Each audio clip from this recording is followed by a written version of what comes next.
Wayne Hardy was raised by an abusive, alcoholic father. Worst beating I remember is, I believe that I was maybe 7 years old. It came with the drinking.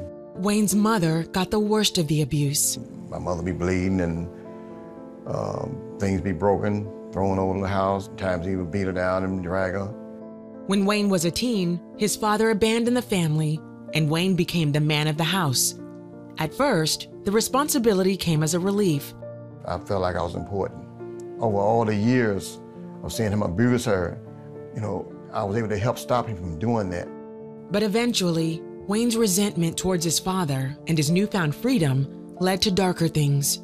He soon dropped out of school and joined a gang. We went out and robbed people and broke in people's houses. I became more of a violent person than of this nice person that I used to be. Before long, Wayne was addicted to the exact same substances that ruined his childhood and his family. At first, it was fun. Partying all the time, it was fun. And it wasn't, the hard stuff. It got to the point where it wasn't strong enough for me. So we went to the hard stuff, drinking alcohol, whiskey. I got addicted to it and to the point where when I wanted to stop, I couldn't. I'm drinking to feel better, but end up feeling miserable. Wayne was even abusive to his girlfriends. I saw what my father did. I saw him, how he treated my mother, and that stuck with me. And I took that trait on. By his 30s, he was drinking a fifth of whiskey a day, and his driver's license had been revoked for almost a decade. But Wayne says a near-fatal drunk driving accident in the pouring rain actually saved his life.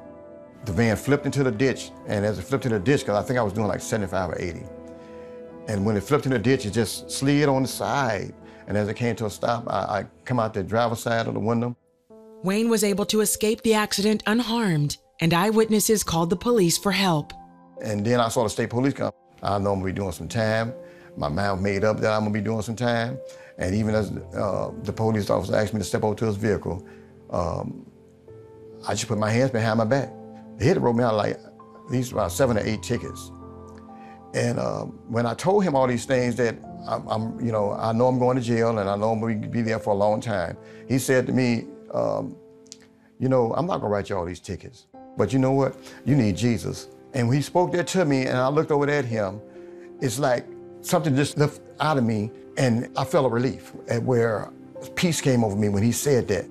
I'm sorry. And I said to myself, you're right. You're right, I do need Jesus. 2 weeks later, Wayne went to church and went forward for prayer at the end of service. I finally got there to the preacher and he asked me, he said, what do you want from the Lord? And I kind of whispered on my voice and, said, I want to know Jesus. The next morning, Wayne says he felt his desire for alcohol begin to disappear. And the Lord spoke to me and told me, he said, every time you want this drink, I want you to read my word. I went to the Bible 16, 17 times. Every time I wanted that drink. After 3 days of doing what God told me to do, I didn't have that desire no more for the alcohol. It was gone. 25 years of being an alcoholic, I did not have the desire to drink no more.